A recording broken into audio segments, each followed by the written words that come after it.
Oke, sudah terbaca ya slideshow saya. Bagaimana sudah? Sudah, Bu. Baik ya. Sini sih tidak terlalu banyak karena di bagian bawahnya itu sudah sama dengan yang awal pernah saya informasikan untuk evolusi ya. Di sini saya hanya tambah saja untuk yang sejarah dari perkembangan mikrobiologi. Mungkin Anda pernah mendengar istilah generatio spontanea atau abiogenesis. Ada yang tahu itu apa? Ya, ada yang pernah mendengar istilah generatio spontanea atau abiogenesis? Ayo, silakan.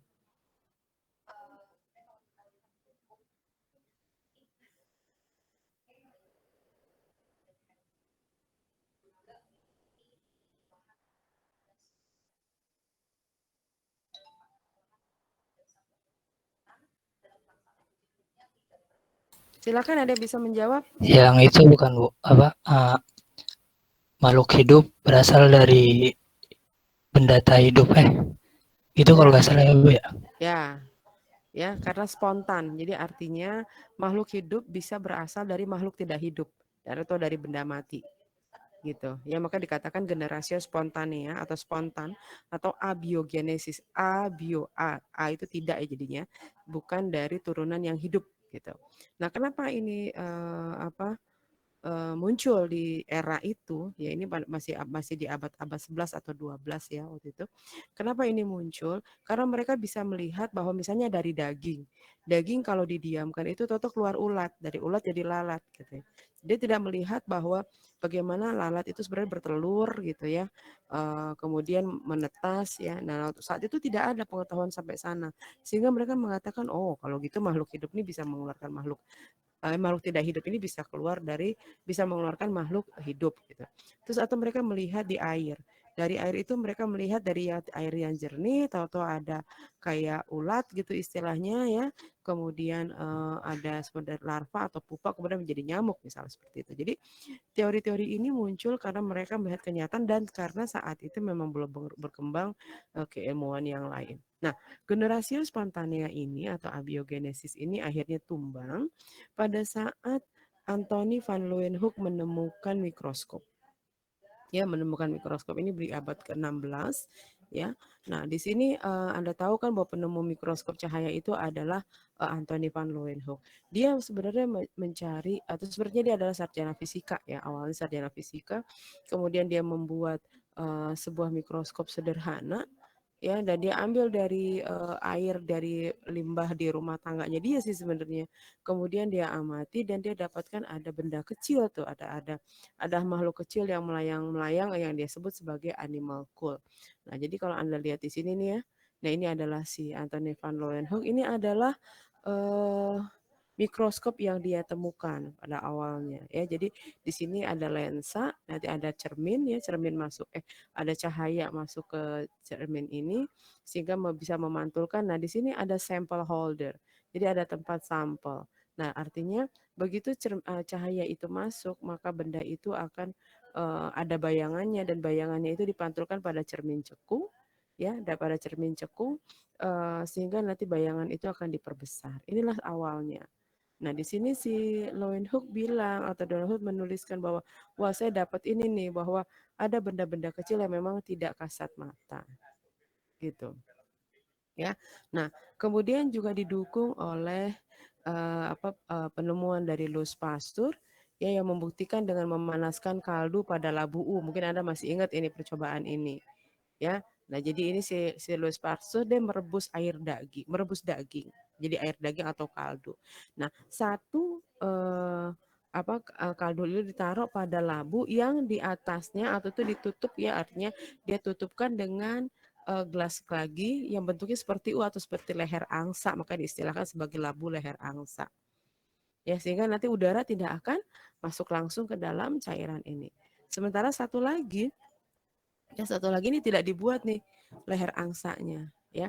Nah, setelah dia biarkan 24 jam, dia dapatkan bahwa labu yang tidak dikasih penutup leher angsa akan menjadi keruh. Jadi Anda lihat di sini menjadi keruh ya menjadi keruh. Jadi ada pertumbuhan lain.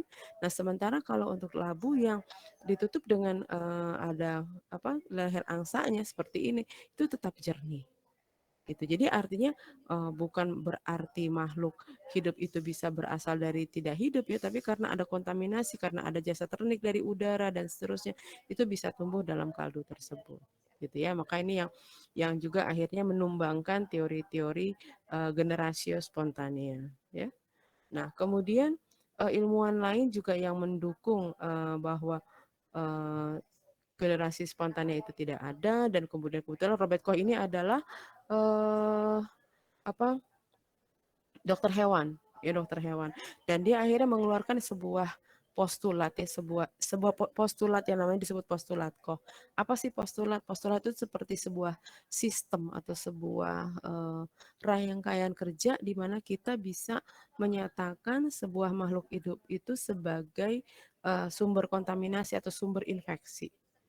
Ya, jadi kenapa kita bisa bilang, oh ini Salmonella typhosa adalah penyebab penyakit tipes, gitu ya. Kemudian Treponema pallidum adalah penyebab penyakit sifilis. Itu bagaimana bisa? Gitu. Nah, itu semua penyakit, semua bakteri yang bisa menyebabkan penyakit harus melalui yang namanya postulat Koch ini. Terpenuhi nggak postulat Koch ini? Kalau terpenuhi, benar nih bahwa dia sebagai penyebab infeksi.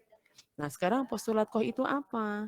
Nah, postulat Koch itu ada sebuah tahapan atau 4 tahap di sini. Pertama adalah mikroorganisme itu hanya ada pada tubuh hewan atau manusia yang sakit, tapi tidak ada pada hewan atau manusia yang sehat. Nah, jadi artinya bakteri flora normal nggak bisa masuk sini, gitu. Ya kan, karena kalau bakteri flora normal artinya bakteri memang ada di badan kita kan, gitu. Itu nggak bisa masuk sini. Jadi bakteri itu memang nggak ada pada orang sakit, pada orang sehat, hanya pada yang sakit. Itu pertama. Terus kedua, bakteri yang ada atau mikroorganisme yang ada pada orang sakit tersebut itu bisa dibiarkan, bisa diisolasi pada biakan murni. Jadi artinya bisa diambil kemudian ditanamkan pada media biakan. Itu yang kedua. Nah, kemudian yang ketiga eh, Nah, jadi gini, yang ketiganya itu adalah isolat atau biakan murni yang hasil dari isolasi ini bila diinfeksikan pada hewan percobaan itu akan menimbulkan sakit yang sama. Ya, jadi artinya begitu di apa diambil nih, diambil kemudian disuntikkan gitu pada hewan coba maka sakitnya akan sama. Jadi kalau misalnya hewan yang sakit tadi manusia yang sakit tadi itu misalnya panas tinggi, kemudian apa matanya menjadi merah misalnya gitu. Kemudian ada bercak-bercak merah pada kulit. Nah, maka hewan percobaan pada tangkah ketiga itu harus menimbulkan sakit yang sama. Sama juga dia harus demam, ya, ada matanya merah, ada bercak-bercak pada kulit itu harus sama gitu. Nah, kemudian pada mikroorganisme yang ada pada hewan percobaan itu bisa kita ambil lagi, kita bisa isolasi kembali ya, di mana sifat yang dia keluarkan itu harus sama dengan mikroorganisme yang dari awal tadi yang dari orang sakit tadi ya yang di tahap kedua. Jadi misalnya pada bakteri yang di tahap kedua itu taruhlah bentuknya batang ya. Kemudian bisa memfermentasi laktosa, kemudian membentuk indol misalnya seperti itu.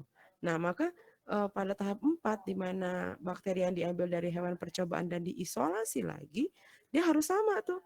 Sama-sama bentuknya batang, kemudian bisa memfermentasi glukosa, kemudian bisa membentuk indol gitu. Nah, jika keempat tahap ini sudah dijalankan dan memberikan hasil yang benar, maka bisa dikatakan si mikroorganisme ini sebagai penyebab infeksi. Gitu loh. Jadi nggak sekonyong-konyong gitu ya. Nah, untungnya sih sekarang kita kan nggak lagi cari mikroorganisme baru ya, gitu ya. Jadi semua hampir sebagian besar memang sudah ada dan sudah diketemukan. Ya, contohnya di sini nih kebetulan Robert Koch ini dia sebagai penemu Bacillus anthracis.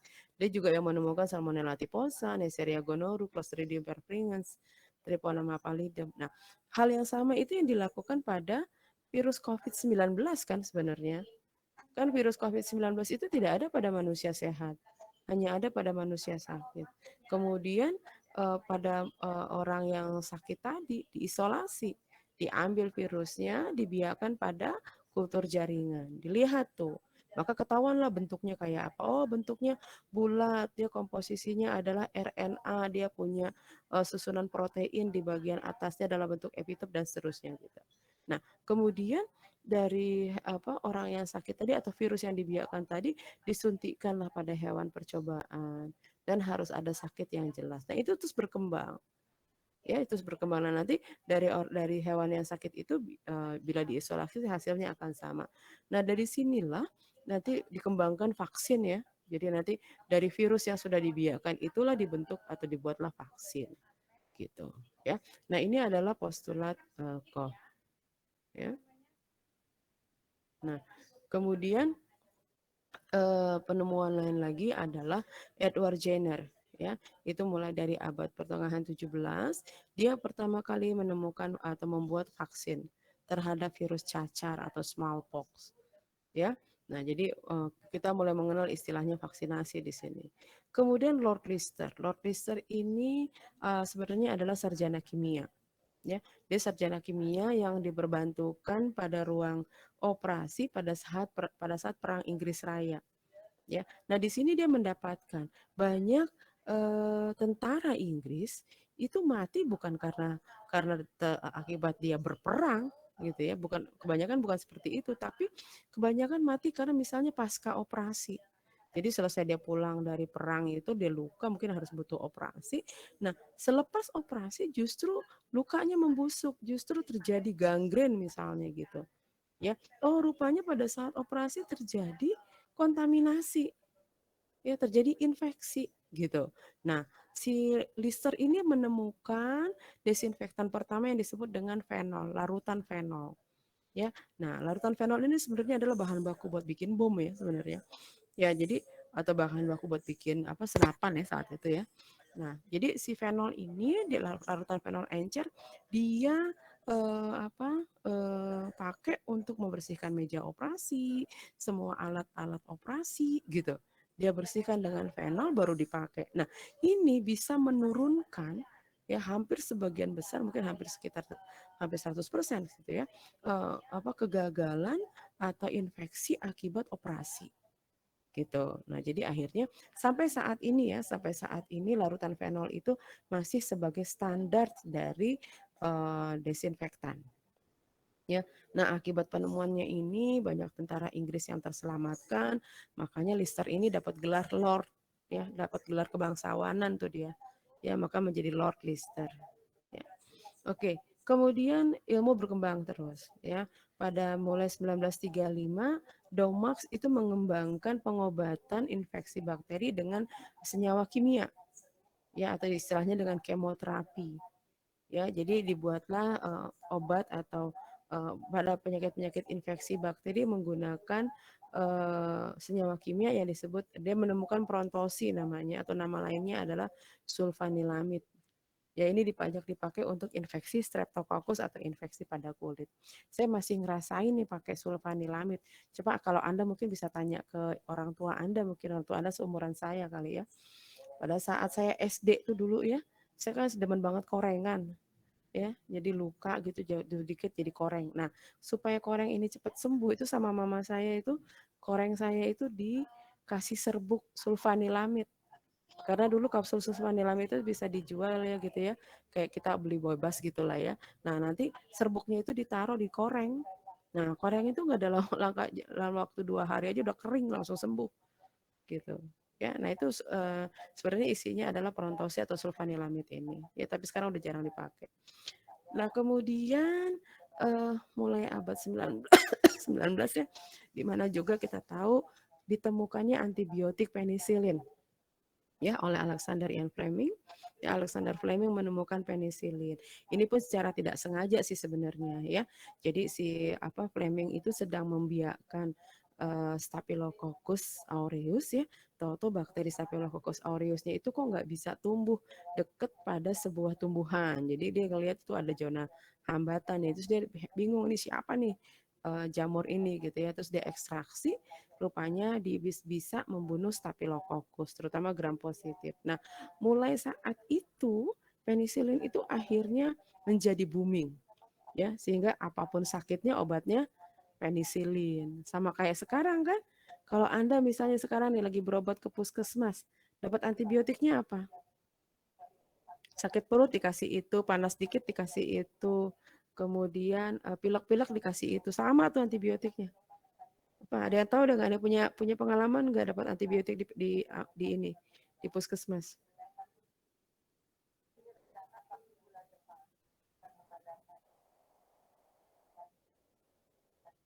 Amoxilin bukan, Bu? Iya benar, amoxilin. Ya, kalau kita berobat ke puskesmas, apapun sakitnya dapatnya amox, ya, karena dianggap sebagai apa? Antibiotik broad spectrum ya, atau antibiotik yang bisa membunuh banyak jenis mikroorganisme gitu ya.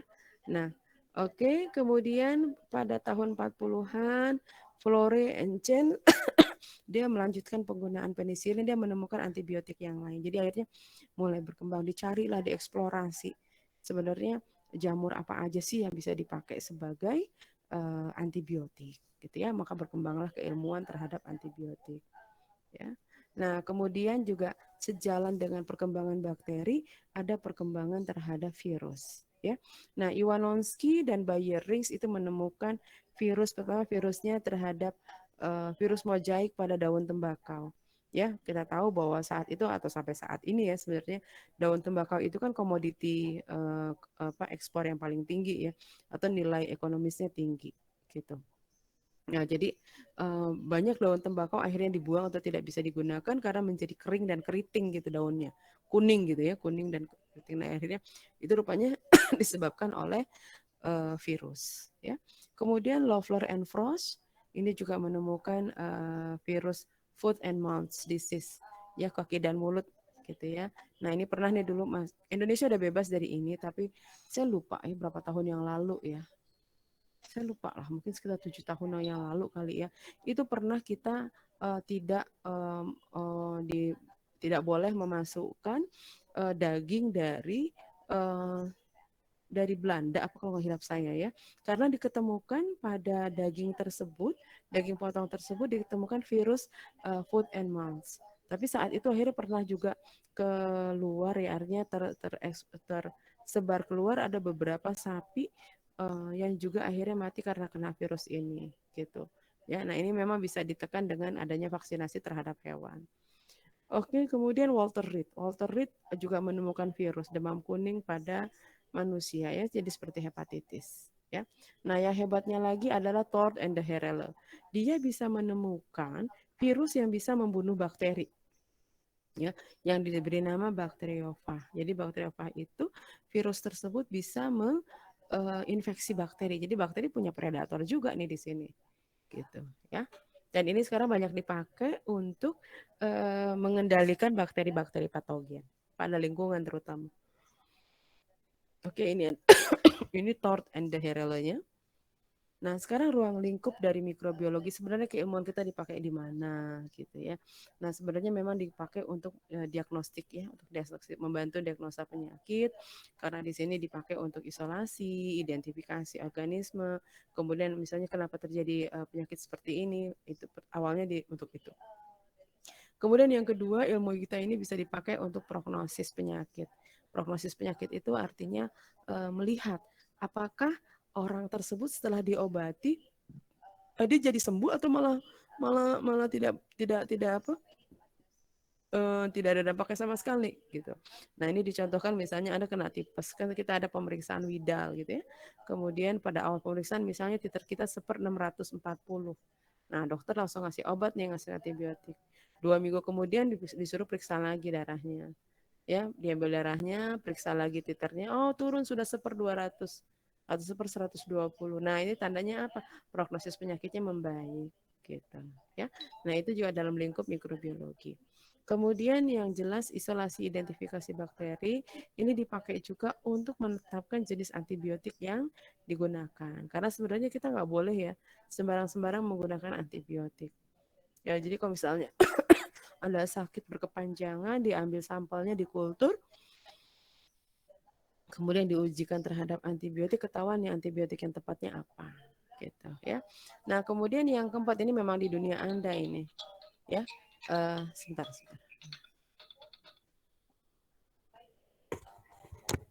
Halo ya. Iya, aku sana. Udah, dia minta izin buat nginep lagi kan? Ya, dia bilang tak tanya ayah, nih bilang gitu. Ya udah nggak apa-apa. Ya dari Pare. Dari Pare. Gitu. Ya udah nggak apa-apa. Katanya besok baru ini. Ya udah, Umi lagi ngajar dulu ya. Oke ya. Ya, oke. Ya. Ya, Assalamualaikum. Oke, nah ini yang keempat ini adalah dunia Anda. Kenapa saya sebut sebagai dunia Anda? Misal karena ini adalah tugasnya counseling pada saat menetapkan bila terjadi sebuah kejadian, apakah itu sebagai sebuah kejadian luar biasa atau tidak. Mencari sumber infeksi, misalnya nih, Anda dapat pada sebuah wilayah itu hampir sebagian besar penduduknya misalnya diare. Waalaikumsalam. Sebentar ya. Ini minta tolong ini tanda tanganin Bu Catur ada. Nah, ini kan BKD gue, ya kan. Nah, jadi yang ini yang tanda tangan kajur nih Mbak. Ada ya? Iya, ada ya. Sip. Tinggal. Nah ini jadi ini kajur nih, pokoknya gue kasih tanda-tanda gini nih si Bu Kajur. Ya Bu Kajur nih tanda tangan kuning. Nah yang ini Pak Budi otomatis di sini sama yang ini. Nih ya. Ya oke.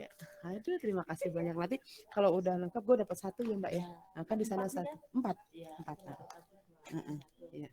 Makasih banyak ya Mbak Eti. Iya. Iya. Iya deh. Oke. Makasih banyak Mbak Eti ya. Yuk, makasih. Pokoknya ini sampai 2 device. Di sini ngajar, di sini dengar komisi etik. Pusing kepala. Ya, makasih Mbak. Aduh, oke, tambah ke ini lagi deh. 4, oke. 4 sumber infeksi ya. Nah, di sini misalnya nih, Anda dapetin ada sebuah wilayah atau ada berita atau ada dapat laporan bahwa ini hampir sebagian besar masyarakatnya mengalami diare gitu. Ya mengalami diare pada satu waktu gitu.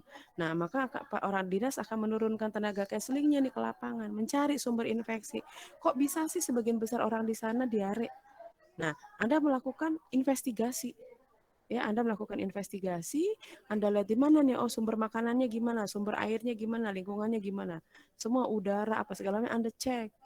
Nah, nanti dari masing-masing itu Anda ambil sampel, misalnya sampel airnya diambil, sampel udaranya diambil, kemudian makanan yang dimakan mereka mau diambil, karena di sini mungkin adalah diare, kontaknya pasti urusannya sama makanan dan minuman. Nah, kemudian Anda periksa dan seterusnya. Sehingga Anda bisa menetapkan bahwa pada wilayah tersebut memang terjadi kejadian luar biasa. Misalnya karena pencemaran air, gitu. Nah, itu tugas Anda gitu. Ya, nah ini keilmuan kita dipakai juga untuk itu ya. Oke, nah ini kalau klasifikasi bakteri saya rasa kemarin sudah ya di awal ya. Ya, untuk klasifikasi bakteri, cara penamaan, kemudian pemberian nama saya rasa ini udah ya pada saat kita evolusi ini sudah. Kemudian morfologi bakteri, morfologi bakteri saya rasa ini juga saya tambahkan saja ya. Jadi tadi kan bakteri yang berbentuk bulat dan saya rasa ini juga sudah ya. Oke. Ini saya rasa sudah ada ininya. Ini juga sudah. Oke. Hanya itu saja yang saya tambahkan jadi tentang sejarah dari keilmuan atau dari mikrobiologi gitu ya. Oke, sampai sini ada yang ditanyakan sebelum saya berlanjut ke ekologi mikroba. Silahkan, ada yang ditanya?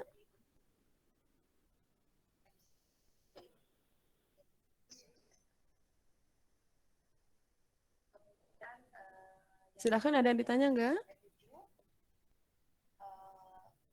Sudah cukup jelas? Oke, kalau memang sudah cukup jelas karena nggak ada yang nyaut, saya anggap jelas. Nah, kita lanjut ke ekologi mikroba.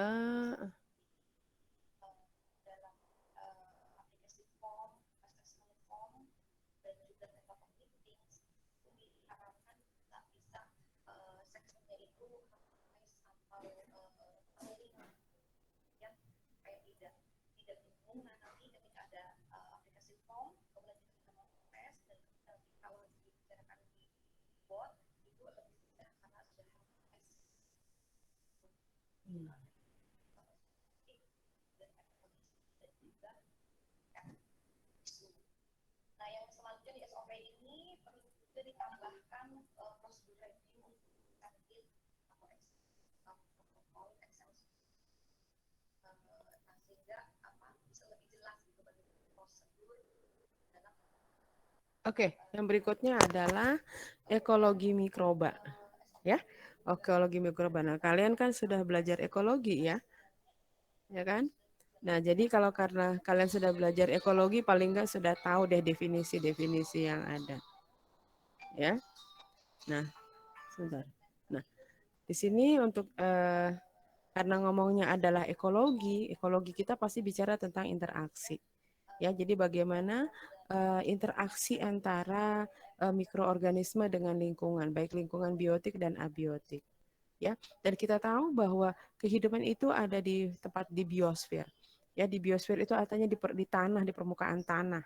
Ya, kita tahu kan dunia itu dibagi, bumi kita itu dibagi atas 3 ya istilahnya ya, hidrosfer, litosfer, dan biosfer.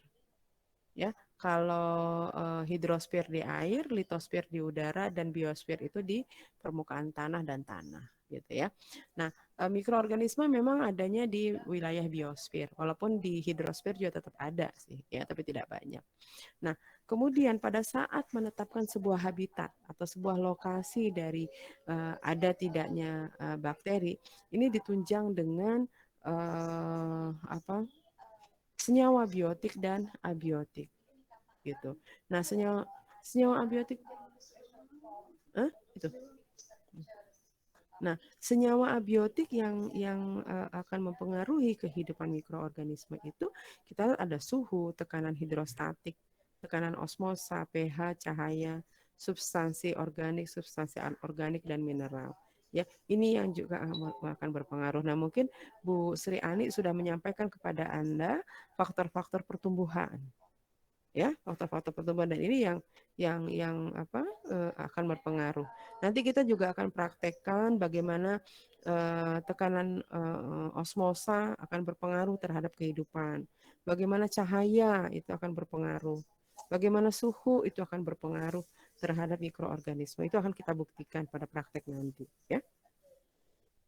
Oke, nah dikatakan di sini bakteri adalah the simple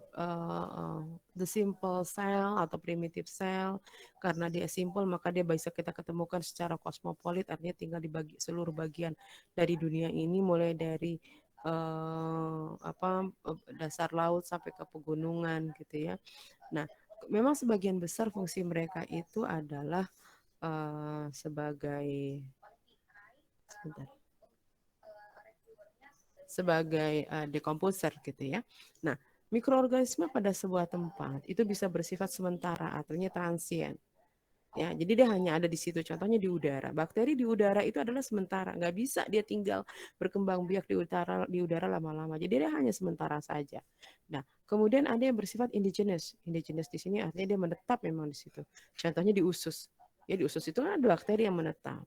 Ya, nah, kemudian kalau kita lihat hubungan mikroorganisme dengan apa organisme yang lebih tingginya lagi, itu bisa bersifat sintrofisme, kompetisi, dan simbiosis.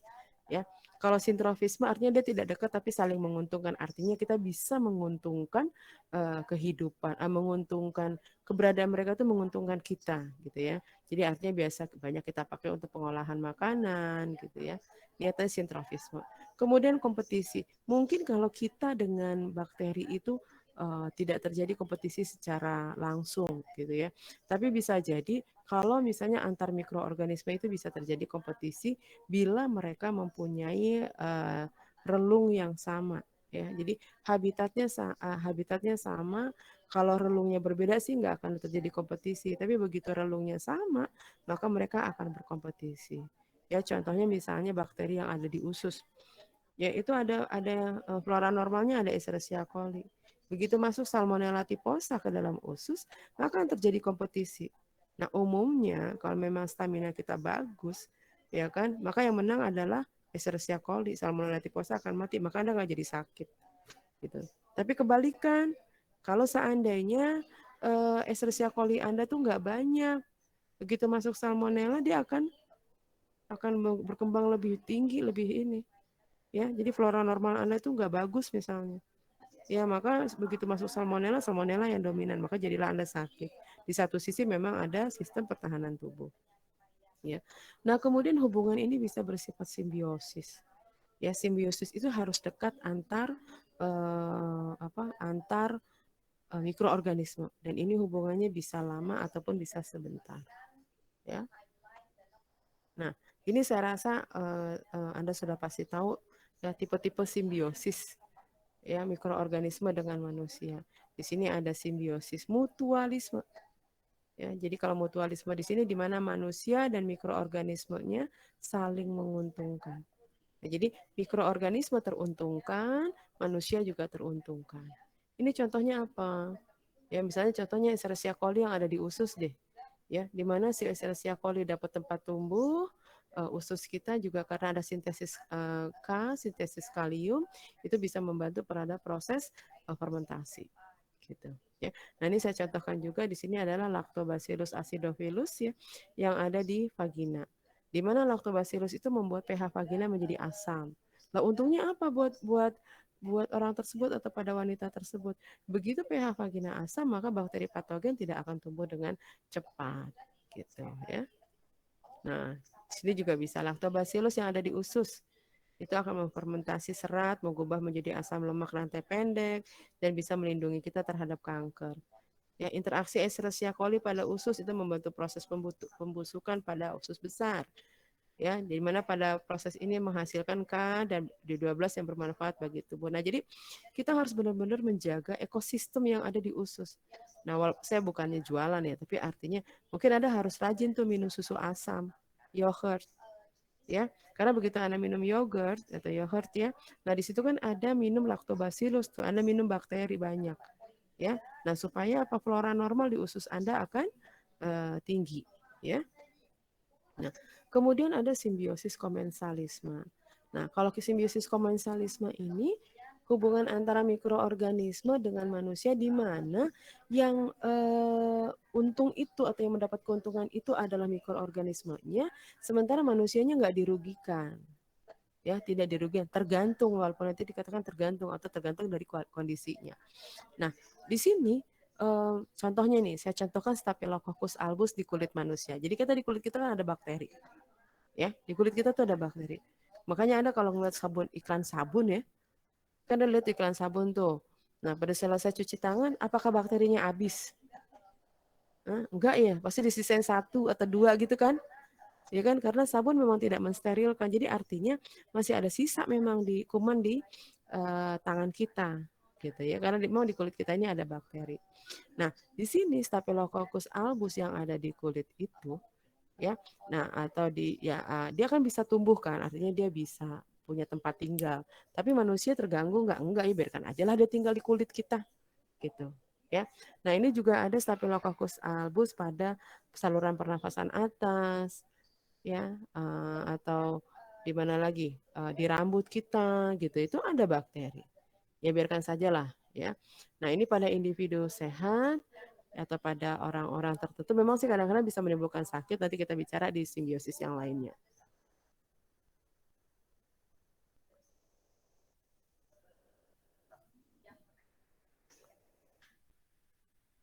Nah, kemudian simbiosis parasitisme. Nah, simbiosis parasitisme ini adalah interaksi dua jenis makhluk hidup di mana yang satu, nah ngomong yang satu ini siapa? Bakterinya teruntungkan, sementara manusianya dirugikan. Ya, ini contohnya adalah kelompok bakteri metilotrof yang ada di mulut atau di kaki. Nah, ini dia bisa membentuk senyawa atau senyawa karbon tunggal. Biasanya dia akan memfermentasi nih, kalau misalnya di rongga mulut dia akan memfermentasi, nanti akan menggunakan senyawa dimetil sulfida. Ya, nanti akan ada H2S. Nah, bau H2S itu kan lumayan banget. Nah, ini yang menyebabkan bau pada mulut manusia, bau jempol kalau kita bilang gitu ya. Karena apa? Di sini kotoran yang ada pada kaki itu akan difermentasi oleh bakteri yang ada di kulit itu. Ya, nah ini kan bakterinya untung, tapi ada kerugiannya di kita, ada bau lah, misalnya menjadi estetika gitu ya. Tapi bisa juga misalnya contohnya Staphylococcus aureus yang menyebabkan bisul, itu juga bisa. Atau di sini saya contohkan Diplococcus pneumonia, ya radang paru-paru pada manusia.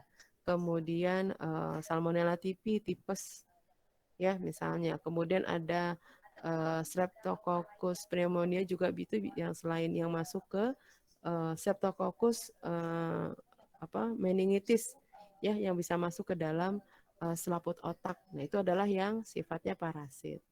Ya, nah sekarang ada yang disebut dengan simbiosis oportunis. Ya, ini apalagi nih? Simbiosis oportunis ini adalah jenis simbiosis yang awalnya sifatnya komensal. Ya, awalnya komensal, tapi berubah menjadi parasit karena adanya faktor predisposisi, faktor pendukung atau faktor yang mendorong. Ya, ini saya contohkan misalnya Anda digigit nyamuk, kemudian gatel kan. Nah, kemudian Anda menggaruknya itu dengan semangat 45 jadi luka. Ya kan? Jadi luka. Nah, bakteri yang ada di kulit Anda karena begitu luka itu akan bisa invasi. Wah, kan begitu dia lihat ada luka itu kan ada darah ya. Di situ proteinnya tinggi kan. Maka dia akan masuk ke situ, dia berkolonisasi di situ. Nah, pada saat dia berkolonisasi, dia butuh tempat, maka jadilah benjol. Gitu. Kemudian ada saraf yang kejepit, jadilah sakit. Gitu. Terus darah dorong tuh ke situ semua. Sehingga nanti warnanya menjadi kemerahan. Ya, nah itu akhirnya kalau kita kenal istilahnya bisul gitu ya. Nah itu kan jadi sakit kan, jadi parasit kan. Jadi awalnya sih dia sehat-sehat, awalnya sih dia aman-aman aja di kulit, cuman karena predisposisinya apa, pendukungnya apa, luka terbuka tadi, ya itu yang pendukungnya. Atau misalnya pada orang yang punya penyakit diabetes mellitus (DM), ya kalau Anda bisa lihat kan banyak sekali orang yang penderita DM itu jempol kakinya suka pada banyak yang dipotong ya kalau dia ada gangren ya. Itu kenapa sih mereka sering begitu? Oh iya rupanya gini loh, kan kaki itu gampang sekali kejedot ya. Nah begitu dia kejedot, nah pada orang DM itu jaringan itu menjadi lunak ya, jadi lunak. Nah begitu akhirnya menjadi ada luka saja kecil di situ, si orang ini nggak merasa. Nah, tapi bakteri yang ada di sekitar situ langsung masuk. Ya langsung masuk karena di dalam darahnya tinggi sekali dengan glukosa, maka dia akan berkembang biak dengan cepat. Ya, jadi harusnya bakteri yang di luar itu nggak bisa masuk ya, nggak aman-aman aja, harusnya komensal gitu ya. Tapi karena ada luka terbuka, ada konsentrasi gula yang tinggi di dalam darah, itu akan menjadi berkembang akhirnya menjadi gangren. Ya, menjadi luka yang dalam. Nah, ini yang disebut dengan simbiosis oportunis. Ya. Oke. Nah, ini ya tadi ya simbiosis umumnya kalau untuk bakteri memang dia adalah endosimbiosis, artinya dia masuk ke dalam tubuh ya. Nah, ini tadi ada mutualisme, komensalisme, parasitisme dan oportunis. Ini saya contohkan misalnya kalau yang mutualisme Rhizobium leguminosarum. Ini yang ada di bintil akar tanaman ya sebenarnya ya. Ya karena di mana nanti Rhizobium itu bisa mengikat nitrogen, nitrogennya dipakai tanaman, bakterinya teruntungkan karena punya tempat tinggal gitu. Nah, komensal ini Staphylococcus epidermidis pada kulit. Tadi kita ada cerita. Kalau parasitisme misalnya Salmonella typhosa pada usus, ya tipes pada usus ya. Nah, oportunis ini contohnya Candida albicans pada saluran kemih. Ya, di saluran kemih kita itu ada Candida albicans. Ya kan? Nah, dia awalnya flora normal nih. Tapi misalnya nih orang tersebut karena sebuah kecelakaan misalnya gitu, dia harus pasang kateter. Nah, pemasangan kateternya itu tidak aseptis. Nah, Candida albicans yang tadinya ada di luar itu akan terdorong ke vesika urinaria. Maka terjadilah infeksi saluran kemih. Nah, penyakit infeksi saluran kemihnya ini akibat atau dikatakan sebagai akibat dari infeksi oportunis. Ya, predisposisinya apa? Predisposisinya itu adalah penggunaan kateter yang tidak aseptis. gitu. Jadi orang itu menjadi sakit ya, awalnya Candida albicans komensal ya, akhirnya bisa berubah menjadi parasitisme. Itulah si oportunis ya. Oke, kemudian hubungan kompleks antara mikroorganisme yang berlainan spesies ini bisa netral, artinya netral dia tidak akan saling mengganggu. Jadi artinya kalau mereka punya relung yang berbeda otomatis nggak akan saling ganggu. Kemudian antagonis. Antagonis ini justru yang mikroorganisme yang satu akan menghambat yang lain. Nah, ini yang dipakai sebagai dasar pengobatan. Jadi misalnya ada penicillium itu dekat dengan Staphylococcus. Nah, ini antagonis nih bagi si Staphylococcus nih si penicillium gitu. Nah, sementara kalau sinergi artinya kerjasama. Jadi bisa jadi ya, dua jenis bakteri begitu dia bergabung, dia kerjasama, dia bisa melakukan mensintesa, ya. Nah, misalnya lisenes sama kerak gitu ya, itu nanti akan membuat menghancurkan batu tuh dengan cepat gitu. Ya, atau misalnya antara Staphylococcus dengan Pseudomonas. Kalau mereka bareng-bareng menginfeksi hewan coba ya, ini yang pernah dibuktikan itu pada tikus putih. Begitu dua bakteri tersebut itu menginfeksi tikus putih, maka kerusakan itu menjadi progresif dan menimbulkan kematian. Gitu. Jadi kerjasama ini bisa artinya sinergi mereka menjadi bareng-bareng gitu kerjanya. Bisa dalam hal membentuk sesuatu ataukah menghancurkan sesuatu. Ya. Oke, nah sekarang kita lihat ya. Apakah kan ada pertanyaan, apakah begitu kita dimasuki oleh bakteri kita pasti sakit? Ya, rupanya enggak loh ya. Itu sangat terpengaruh dengan apa? Dengan patogenitas. Benar enggak bakteri yang masuk ke dalam tubuh kita itu adalah patogen yang bisa bikin sakit? Kalau enggak ya enggak masalah gitu. Ya. Nah, kemudian selain dia patogen ada virulensi. Virulensi ini dikatakan derajat patogenitas. Ya, derajat patogenitas. Nah, misal saya contohkan, coba Anda dengar baik-baik. Misalnya, kita akan sakit jika menelan 100.000 sel Escherichia coli. Ya. Kemudian kita akan sakit bila menelan 1.000 bakteri atau 1.000 sel Salmonella typhi. Kita akan kena tipes nih. Terus kita akan sakit bila menelan 10 Shigella, sel Shigella. Udah ya, udah paham ya? Nah, dari pertanyaan ini mana yang patogen?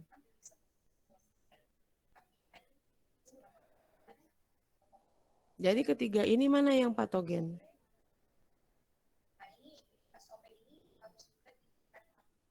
Silakan. Mana yang patogen, mana yang virulen? Ya.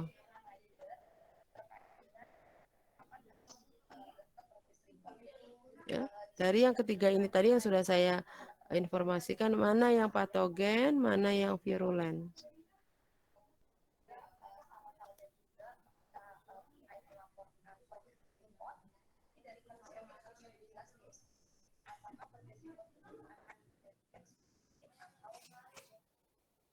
Ayo silakan siapa yang bisa jawab.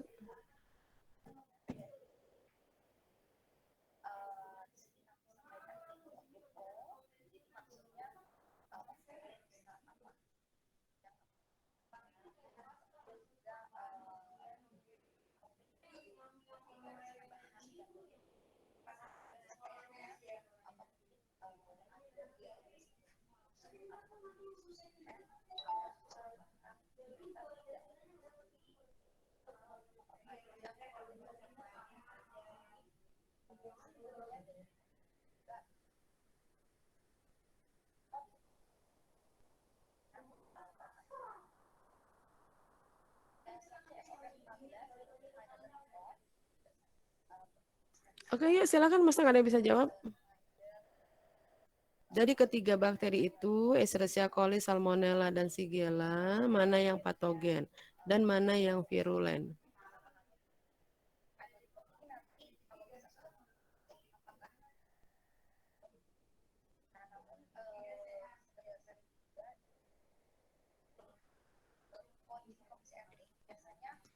Yang patogen itu salmonella bukan, Bu? Alasannya?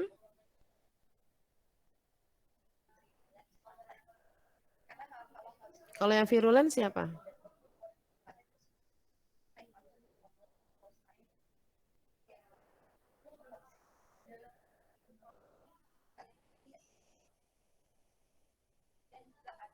Oke, patogen itu artinya apa? Pembawa penyakit. Iya, di situ ada tuh patogenitas adalah Kemampuan mikroorganisme membuat sakit, Bu. membuat sakit. Jadi artinya kalau bakteri patogen artinya dia bisa bikin sakit, Penyakit. gitu kan? Ya, Nah, sakit. tadi saya bicarakan ketiga bakteri itu bikin sakit nggak?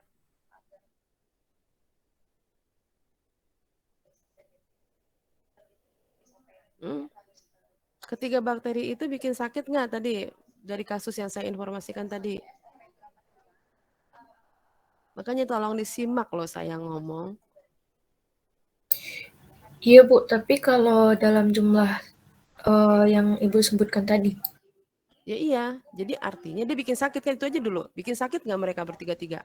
Iya, Iya. Bu. Nah, jadi artinya ketiga-tiganya patogen nggak? Iya. Iya. Iya. Jadi kalau ditanya mana yang patogen, tiga-tiganya patogen. Karena ketiga-tiganya membuat sakit. Nah, sekarang mau dilanjutkan. Mana yang virulen? Virulensi bakteri itu di situ tulisnya apa? Derajat patogenitas. Ya kan? Derajat patogenitas. Jadi semakin semakin kecil jumlah sel yang bisa menyebabkan sakit, maka semakin apa? Semakin virulen atau tidak semakin virulen? Semakin virulen, Bu. Semakin virulen. Tadi kalau si Escherichia coli berapa sel baru sakit? 10.000. Ada yang nyatet nggak? 1.000. Hah? Ada yang nyatet nggak tadi saya ngomong? 1.000 Bu. Nah, kan dianggap angin lalu kan semuanya. Pada jumlah sel berapa kita menjadi sakit kalau Escherichia coli?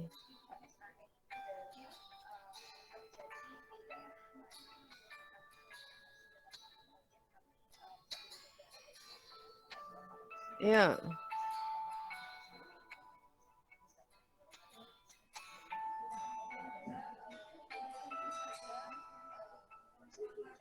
Berapa? Kalau salmonella berapa? Kalau Shigella berapa? Ya.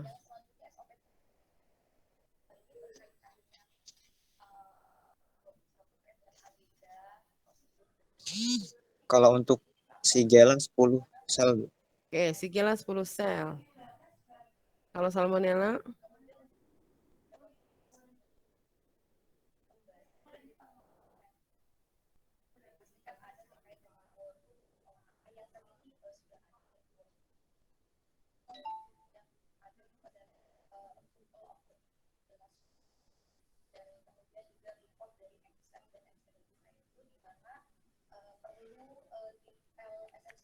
Escherichia coli itu 100.000.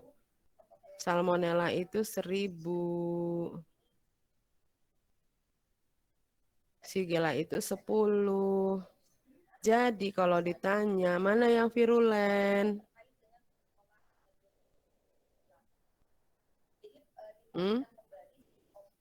Yang Shigella, Bu.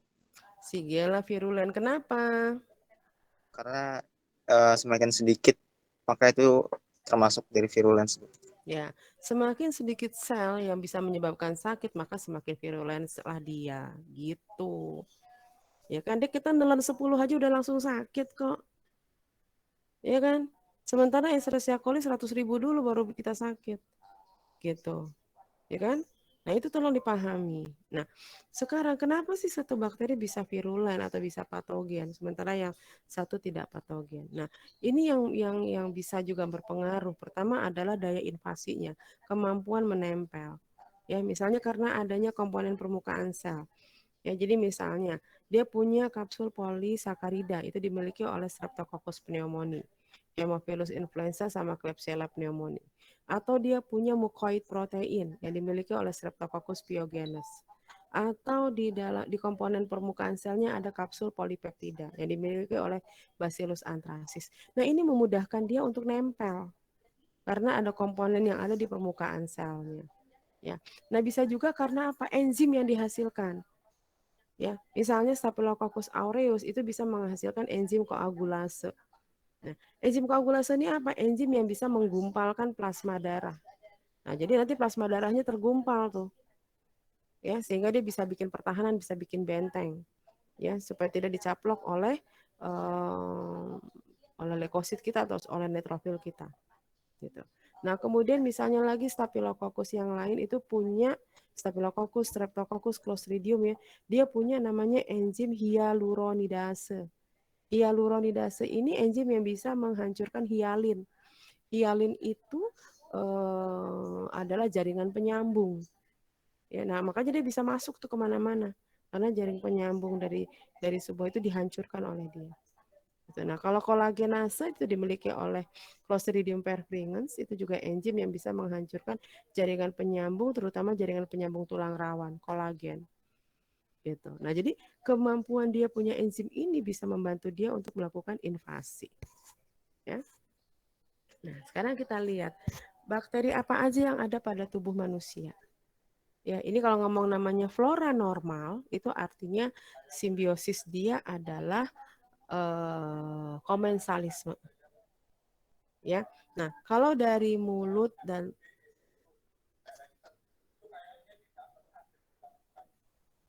ya, jadi di flora normal di mulut atau di traktus respiratorius mulai dari mulut, nasofaring, orofaring, tonsil itu ada bakterinya. Anda silakan baca itu bakterinya. Ya, tapi mulai dari trakea, laring, bronchus, bronchioles, alveolis dan sinus hidung itu harus steril, nggak boleh ada bakterinya. Jadi misalnya begitu di bronchus ada bakteri, maka orangnya jadi sakit kan, maka disebut dengan bronkitis gitu. Ya, kemudian di bagian sinus hidung itu ada bakteri yang langsung dikatakan sinusitis. Ya, karena itu harusnya steril. Gitu. Jadi hanya di bagian luar saja boleh ada bakteri sementara di dalamnya harus steril, ya. Nah, ini ya jadi rongga mulut bagian luar sementara bagian dalamnya itu harus steril. Ya. Nah, ini yang makanya menjadi bisa menjawab kita bahwa begitu seseorang bersin atau batuk, droplet yang dihasilkan itu banyak sekali di mana di droplet itulah keluar mikroorganisme. Makanya kita sekarang pakai masker nih. Ya kan? Karena si corona itu kan adanya di pangkal tenggorokan di dekat lubang hidung ya. Ya, di bagian atas. Dia kan berkolonisasi di situ begitu kita bicara, begitu kita bersin dia akan keluar gitu karena dia bisa menjadi flora normal di situ ya. Nah, ini flora normal yang ada di saluran pernafasan. Anda silahkan baca saja ya. Ya, ini juga sama beberapa ini umumnya ada di ini adalah bakteri umumnya ya. Dikatakan pada hidung yang yang istilahnya pada wilayah dingin ya, sculet dan lebih dingin dibandingkan sistem respiratori yang lain. Nah, ini akan memberikan beberapa biota yang unik di bagian atas itu, ya. Oke. Nah, kolonisasi pada hidung, mulut, tenggorokan, gigi. Ya, ini juga sangat dipengaruhi oleh lifestyle seseorang. Jadi biasanya dengan jenis makanan, kemudian dengan kebiasaan seseorang gitu ya. Itu akan beda-beda nih antara satu orang dengan orang yang lain. Ya. Dan ini bisa juga pada beberapa orang yang sangat resisten atau rentan atau orang-orang yang daya tahan tubuhnya rendah. Ya, nah ini beberapa flora normal ini bisa menjadi penyebab penyakit. Makanya tadi beberapa itu bisa bersifat oportunis. Ya. Nah, di bagian atas dan bawah pada sistem respirasi yang bersambung, jadi artinya misalnya kayak di tenggorokan. Tenggorokan itu kan sebenarnya adalah sebagai pangkal dari hubungan antara rongga bagian luar, rongga mulut bagian luar dengan bagian dalam. Nah, maka sering terjadi infeksi di situ. Makanya kita sering sekali terjadi tonsilitis ya, atau radang pada tenggorokan. Ya. Kemudian juga pada bagian atas dan bawah respiratori ya ada infection ini. Ya, tapi biasanya itu sistem pernafasan itu mulai dari hidung sampai alveolus yang juga berhubungan. Ini juga banyak juga diinfeksi oleh beberapa agens yang kita harus sangat concern dengan itu. Biasanya dengan Klebsiella pneumoniae, Streptococcus pneumoniae, dengan TBC ya. Ini yang ada bermain di sini. Ya. Oke. Nah, ini untuk membaca gambar ini seperti ini. Ini adalah beberapa, ini virus ya. Ada rhinovirus, parainfluenza, hemophilus, ada pertussis ya, ada respiratory syncytial virus. Nah, Anda kalau lihat begini ya, ada lihat begini. Jadi artinya si rhinovirus itu akan banyak pada wilayah hidung. Ya, pada wilayah hidung, pada pangkal tenggorokan ya di sini. Dia akan tinggi di situ, tapi dia nggak akan bisa tinggal atau tidak atau sedikit sekali ditemukan di alveolus. Ya. Nah, gitu ini contohnya untuk rhinovirus. Nah, tapi kalau untuk influenza virus, Anda bisa lihat ini semua kurvanya bisa tinggi. Jadi artinya dia bisa ada di semua bagian kecuali di bagian sini di bagian laring. Jadi kalau Anda lihat ini di bagian laring sama di bagian trakea dia sedikit tapi bisa naik lagi begitu masuk di bronchus dan bronchiolus. Ya, begitu cara membaca gambar ini. Jadi ini adalah gambaran klinis yang biasa muncul. Jadi apakah faringitis misalnya, tracheitis gitu ya atau pneumonia. Ya. Oke, sama ya. The usual can be about many restricted. Oke. Nah, ini bahwa beberapa bakteri itu memang karena kemampuan dia melakukan invasi, maka kita tahu bahwa di saluran pernafasan atas itu banyak sekali dengan lendir. Jadi maka dia akan nempel di permukaan lendir itu ada permukaan epitel. Ya, sebelum nanti dia berkembang di bagian tubuh yang lain gitu. Ya. Nah, kemudian di flora normal di gastrointestinal. Nah, ini Anda silakan baca banyak banget. Ya, gastrointestinal itu gudangnya bakteri. Ya, banyak sekali selain bakteri juga ada jamur. Ya, ada sedikit yeast di sini, ya. Nah, ini bakteri-bakterinya secara umum di bagian atas ya, ini adalah kumannya, kemudian di bagian bawah ya, ini adalah kumannya. Anda lihat bakterinya segedambrengan. Ya. Nah, ini pada saat lahir sebenarnya usus kita steril. Tapi begitu masuk makanan pertama, apakah itu dari susu dari luar atau susu dari ibunya, maka secara automatically gitu loh ya. Streptococcus dan asam laktat pada lactobacillus itu langsung ke start, langsung di starter. Jadi langsung dia hidup. Karena kalau enggak, bagaimana nanti laktosa bisa bisa difermentasi gitu ya. Jadi subhanallah sih kalau saya ngelihatnya ya, jadi bagaimana dia bisa langsung, karena kalau enggak nanti susunya nggak bisa laktosanya nggak bisa difermentasi, bagaimana dia bisa dapat makanannya gitu ya.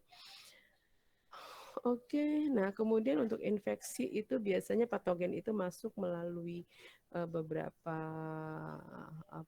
cara ya gitu yang bisa masuk ke dalam biasanya sih memang dari orang, dari alatnya itu bisa. Ya. Nah, perkembangan pola makan itu akan merubah flora normal usus. Ya, jadi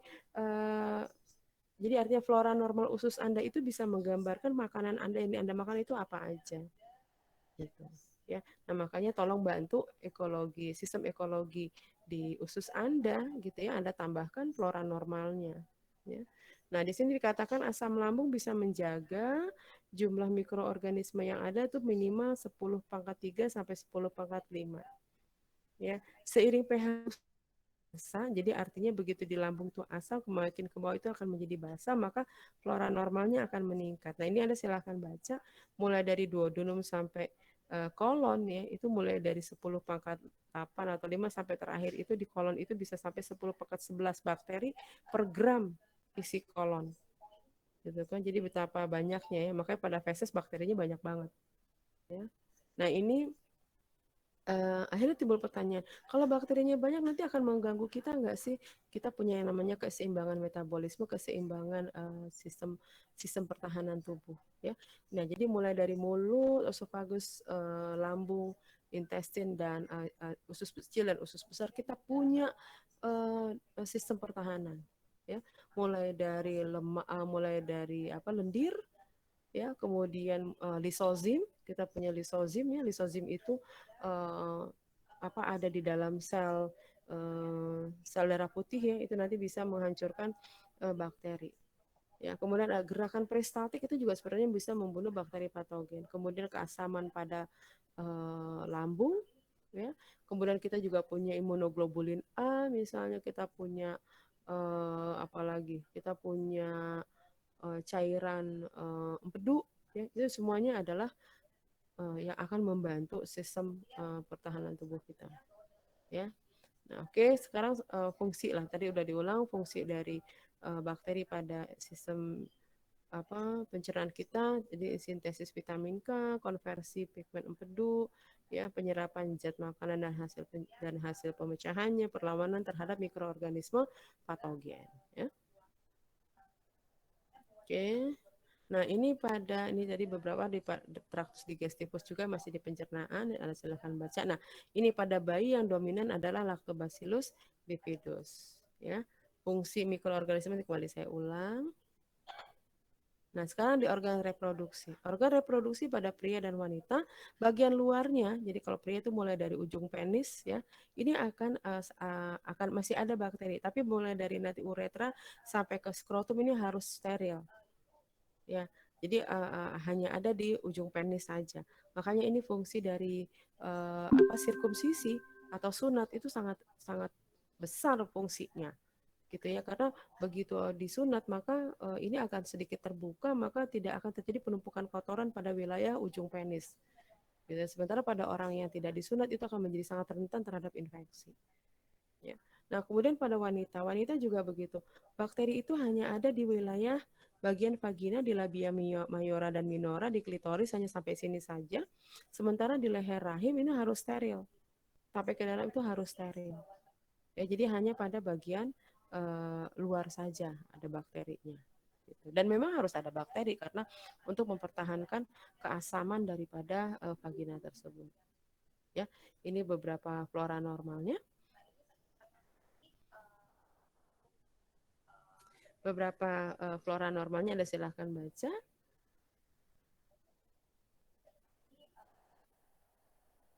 Wah, ini ada. Nah, ini tadi kok agak keluar ya. Nah, ini bakteri Doderland ya. Bakteri Doderland ini adalah Lactobacillus anaerob yang dimana tadi tugasnya mempertahankan pH vagina supaya tetap asam. Ya, oke. Nah, kemudian mata ya atau konjungtiva dan telinga. Mikroorganisme yang ada itu terutama adalah dari golongan difteroid, dari Corynebacterium cirrhosis, Staphylococcus epidermidis, dan Streptococcus non-hemolytic. Ya. Nah, kemudian ada Neisseria dan Bacil gram negatif yang menyerupai spesies Haemophilus, ya, suka ada gitu. Tapi artinya bahwa di mata itu juga, tapi ingat kita punya air mata yang mengandung lisozim. Nah, air mata ini bisa membunuh bakteri. Jadi sebenarnya nggak apa-apa juga sih sekali waktu kita nangis gitu ya. Jadi mungkin sambil nonton film Korea gitu, tonton nangis ya nggak apa-apa lah, anggap aja sambil membersihkan flora normal yang ada di mata kita, gitu, ya. Kemudian di flora liang telinga luar. Nah, liang telinga luar ya, itu adalah beberapa bakteri yang ada itu sama seperti bakteri pada kulit pada umumnya. Tapi bagian tengah dan bagian dalam itu harus steril, ya.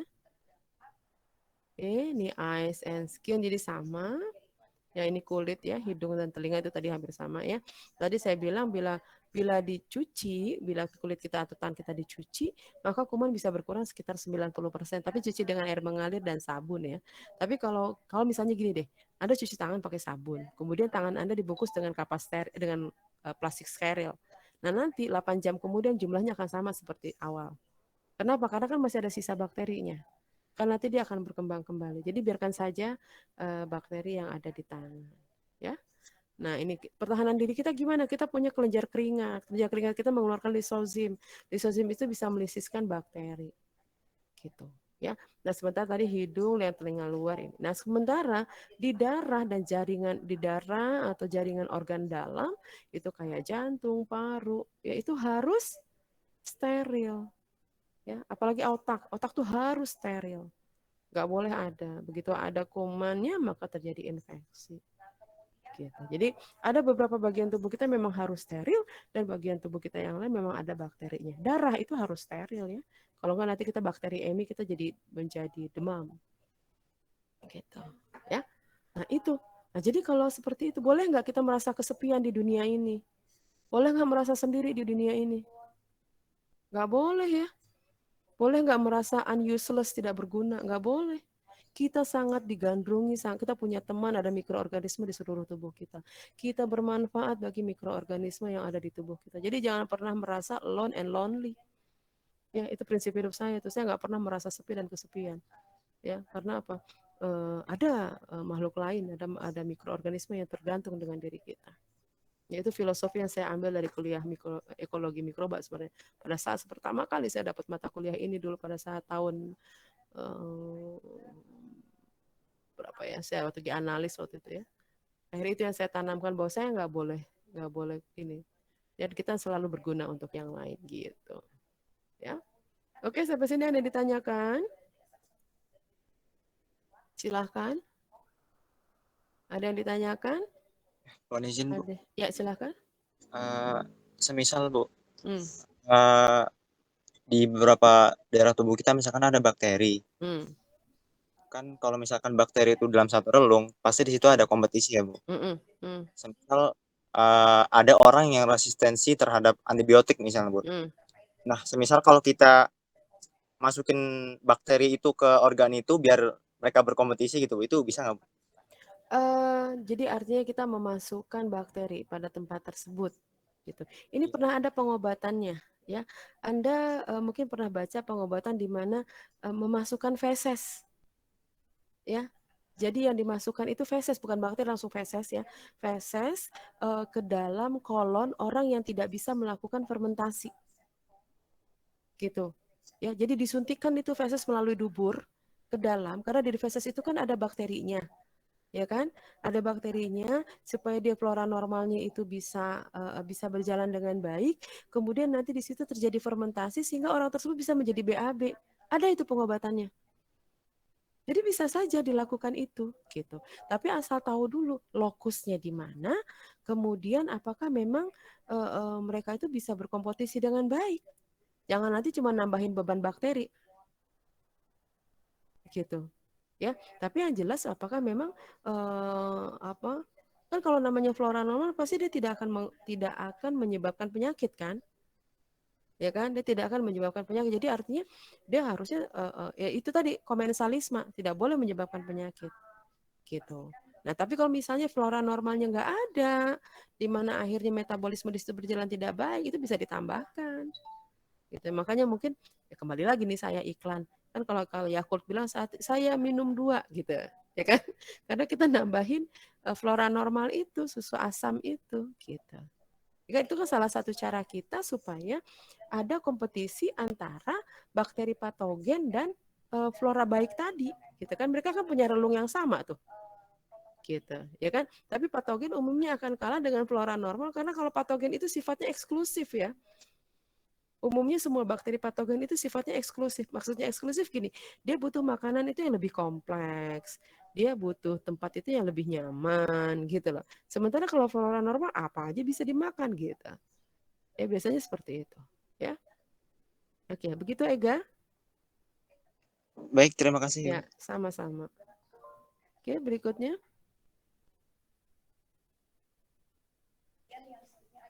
Silahkan.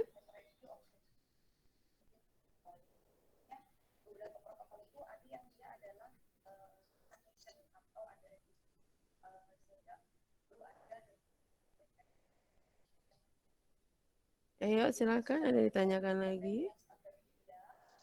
Ibu, saya izin bertanya. Kan biasanya kalau kita sakit itu dikasihnya tuh ada obat buat sakitnya itu sama antibiotiknya. Terus kalau kita juga udah sembuh, nggak apa-apa udah selesai obatnya, tapi harus tetap antibiotiknya tuh harus habis. Itu kenapa Bu? Apa obat yang buat penyakit itu nggak ada antibiotiknya, kenapa nggak disatuin aja Bu sama antibiotiknya Bu? Oke, baik. Kenapa ada sebuah aturan bahwa begitu kita minum antibiotik itu harus sampai habis, gitu ya. Nah, begini, kalau dilihat dari keilmuan farmasi, ya dari hubungan farmasi itu namanya ada farmakokinetik, ya, di mana satu obat itu begitu kita telan dia punya namanya waktu paruh. Waktu paruh itu ada T istilahnya ya, perhitungannya T. Nah, waktu paruh itu hanya bisa ada di dalam aliran darah atau mencapai target itu hanya dalam waktu misalnya 4 jam sampai 6 jam. Makanya kita akan minum lagi obat berikutnya di 4 jam berikutnya. Gitu kan? Nah, makanya gini, ada yang kita makan minum obat, ada yang 3 kali sehari, 2 kali sehari, ada yang 4, itu gitu ya. Itu apa sih alasannya? Alasannya adalah waktu paruhnya di dalam darah. Jadi supaya konsentrasinya kuat di dalam darah, dia hanya ada bisa dalam waktu sekian jam. Misalnya gitu. Nah, pada saat dia punya waktu paruh sekian jam, misalnya taruhlah tadi kita satu hari makan 3 kali, gitu ya, 3 kali, jadi artinya per 8 jam. Ya kan? Nah, sehingga bakteri antibiotik itu ada di dalam darah atau di dalam sampai ke target setnya itu adalah 8 jam. Nah, pada saat dia sampai di target set, otomatis dia langsung merusak atau pokoknya kerjanya tergantung nih, apakah nanti dia akan mengkoagulasi membran sel bakteri, apakah dia bikin bocor bakteri, apakah dia langsung merusak enzim bakteri, itu tergantung dari jenis antibiotiknya, cara kerjanya gimana. Ya kan? Nah, dengan konsentrasi segitu misalnya dia hanya bisa mampu, kalau saya gampangnya aja nih, misalnya di situ ada 100.000 koloni misalnya, ya taruhlah misalnya di usus itu ada 100.000 koloni bakteri Salmonella typhosa. Nah, kemudian datanglah si obat ini. Nah, obat ini kan otomatis tidak akan bisa membunuh ke 100.000 koloni itu secara keseluruhan, ya kan? Mungkin dia hanya baru membunuh sekian gitu ya. Kemudian dapat lagi konsentrasi sekian terus itu sampai. Nah, misalnya ya dalam waktu 3 hari kita sudah merasa baik. Kenapa? Karena koloni ini bisa jadi itu tetap ada 100.000 koloni tetap masih ada, tetapi mereka sudah lemah. Kalau Anda bayangkan dia sudah pada saat perang tuh udah setengah napas nih dia. Ya kan? Sehingga dampak negatif dia terhadap tubuh kan berkurang nih. Ya kan? Karena mereka udah setengah napas gitu. Nah, terus Anda merasa bahwa udah deh selesai karena gue udah nggak mual, udah panasnya nggak panas lagi, panas gue udah turun, udah nggak usah diminum antibiotiknya. Sementara yang 100.000 koloni ini, apakah sudah mati semua? Belum. Nah, kembali ke ilmu genetik kemarin, ya kan, yang sudah terpapar, kan otomatis dia udah kenal dengan antibiotik itu, ya kan, dia buru-buru bikin pertahanan. Ya kan, oke, kalau gitu nanti anak gue harus tahan nih dengan antibiotik jenis begini, gitu, ya kan? Kan dia langsung mitosis lagi nih generasi berikutnya, ya kan? Mungkin dalam waktu 2 minggu, 3 bulan, atau mungkin dalam waktu 3 bulan biasanya itu dia akan dia bisa transfer lagi, ya. Ataupun misalnya dia artinya dia sudah kenali dengan antibiotik itu, dia belum mati itu semuanya, gitu. Ya kan, sehingga mungkin dalam waktu 3 bulan lagi atau Anda bisa saja terinfeksi lagi dengan bakteri yang memang sudah berkolonisasi di usus Anda. Begitu Anda dikasih antibiotik yang sama, mati nggak mereka? Enggak, karena mereka sudah kasih anaknya itu sudah dikasih sudah kenal dengan antibiotik itu, kemudian dia bisa bertahan. Gitu. Itu yang ditakutkan bila Anda tidak mengkonsumsi antibiotik itu secara tuntas, gitu, ya kan? Karena Anda merasa sudah nyaman, sudah enak, sudah sehat, gitu, ya. Nah, tapi seandainya nih Anda begitu pas sudah 3 hari, kan obatnya buat seminggu, ya. Pada sudah 3 hari udah sehat, tapi Anda tetap melanjutkan itu, artinya konsentrasi antibiotik di dalam darah Anda terus tinggi kan, ya kan? Nah, sehingga yang 100.000 koloni bakteri yang ada di usus Anda itu perlahan akan mati. Jadi diperhitungkan dengan dosis yang ada itu, koloni kuman pada tubuh Anda itu akan mati. Gitu loh. Jadi tidak memberi kesempatan dia untuk melakukan mutasi. Gitu. Tidak lagi berkembang biak lagi dengan kekuatan yang lebih. Gitu loh. Nah, ini loh yang terkadang yang membuat juga kita kenapa terjadi resistensi, karena orang seenak-enaknya gitu ya menggunakan antibiotik, dosisnya nggak diperhitungkan, tahu-tahu udah sehat nih karena minum sekian, nggak taunya terjadi resistensi gitu. Ya, sebentar saya masukin ini dulu.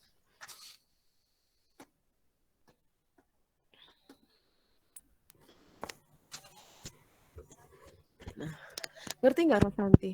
Ya, jadi artinya kenapa kita harus minum antibiotik itu dengan dosis yang sesuai tadi, gitu ya. Nah, jadi walaupun kita sudah merasa sehat, tapi belum tentu bakterinya itu sudah mati secara tuntas, gitu. Ya kan, makanya dokter itu dibekali dengan keilmuan namanya farmakognosi dan farmakokinetik. Harus sudah dihitung tuh dosis berapa, berat ini berapa, sehingga nanti dia punya ada di darah berapa, kolonisasinya berapa, itu akan bisa dia berharap bahwa di ujungnya itu nanti akan membunuh kuman secara tuntas, tidak terjadi resistensi. Gitu Rosanti. Baik Ibu, terima kasih. Ya, baik. Oke, yang lain ada yang ditanyakan lagi?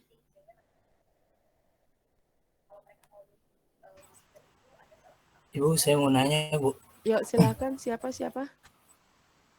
Ya, Oh, Nur Rahmat. Silakan, Nur. Iya, Bu. Jadi saya penasaran aja nih, Bu. Tiba-tiba kepikiran aja gitu kan.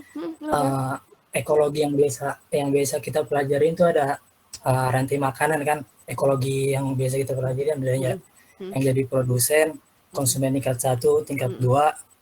Nah, kalau di ekologi mikroorganisme gitu, ada nggak sih Bu yang sifatnya kayak gitu? Jadi mikroorganisme itu sifatnya jadi produsen, jadi konsumen tingkat 1, jadi konsumen tingkat 2. Jadi di ekologi mikroorganisme itu ada yang sifatnya predasi juga. Oke, baik. Ada nggak Bu? Jadi gini, kalau kita ngomong ekologi mikroba di dalam tubuh manusia, siapa yang menjadi produsen? Itu adalah inang kan?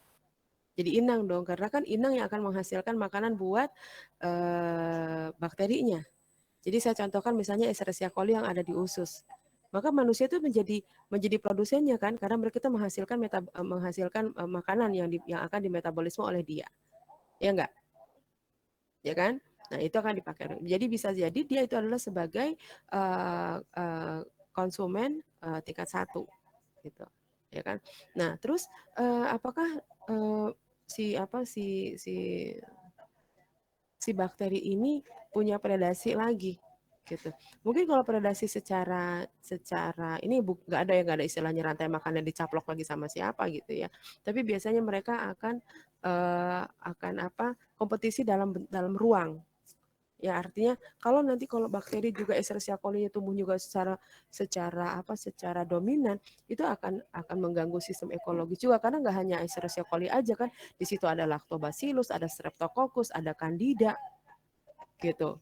Nah, jadi artinya dia juga nggak bisa semuanya dia makan sendiri. Jadi mungkin kalau rantai makanan di sini nanti akan ada kompetisi dalam ruang, sehingga bukannya artinya dia dimakan, tapi dia tidak bisa berkembang secara lebih besar. Jadi artinya koloninya nggak bisa banyak gitu ya, karena nanti dia akan terhadang oleh pertumbuhan Candida misalnya, akan terhadang oleh Lactobacillus yang nanti membuat pH-nya jadi sangat asam, bakterinya, E. coli-nya jadi mati gitu. Nah, itu sih keseimbangan itu. Gitu. Jadi kalau rantai makanan dimakan nggak seperti itu, seperti ininya gitu. Tapi tidak boleh dominasi, iya gitu ya. Itu Nur Rahmat. Gimana Nur? Tapi Bu, kalau dari interaksi antar mikroorganismenya itu ada yang sifatnya predasi kan? Jadi yang satu organisme itu jadi predator. Predasi dalam arti kata dia mencaplok gitu ya, memakan yang lain, enggak ada ya. Tapi bukan kan, kalau Anda pengertian Anda kan predasi artinya yang satu dimakan yang lain gitu kan, ya kan? Ya enggak, maksudnya gitu bukan Nur Rahmat? Iya Bu. Ya, jadi kan artinya misalnya kayak Escherichia coli dimakan Lactobacillus misalnya gitu kan, nggak ada yang seperti itu. Ya, dia hanya menekan populasi yang lain dengan cara, misalnya tadi dengan cara, dia bikin pH-nya jadi asam sehingga yang ini nggak kuat jadi mati gitu. Kemudian atau dia nggak bisa invasi karena sudah ditutupi oleh koloni yang lain gitu. Nanti akhirnya dia nggak bisa berkembang ke tempat yang lain gitu. Jadi bukan dalam arti kata dia memakan atau mencaplok yang lain, enggak, tapi menekan pertumbuhan bisa gitu. Ya, jadi bukan dalam arti kata predasi seperti yang Anda maksudkan, gitu. Ya. Terima kasih, Bu. Oke, baik. Baik, yang lain gimana? Terima Ada kasih yang jawabannya, Bu. Ya, terima kasih sama-sama. Yang lain bagaimana?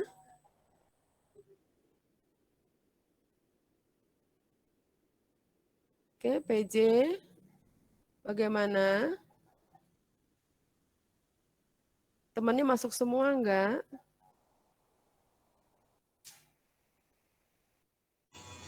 Masuk semua, masuk. Bu. Oke, baik. Karena saya nggak mau panggil satu-satu nih.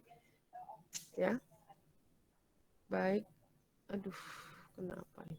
Baik, kalau gitu PJ tolong di screenshot kita. Jangan lupa ya Anda ke Classroom, tulis nama sama NIM Anda ya sebagai Anda presensi ya. Oke, silakan di screenshot, nanti PJ masukkan ke Classroom-nya.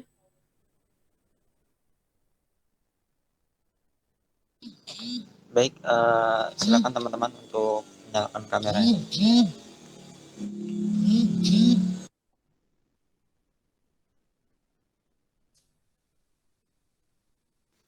Oke. 1, 2, 3. Sudah, Ibu. Oke, baik. Silahkan dimasukkan ke itu ya, ke Classroom ya. Terima kasih. Jadi, minggu depan kita bisa UTS ya. Ya. Lalu minggu depan kita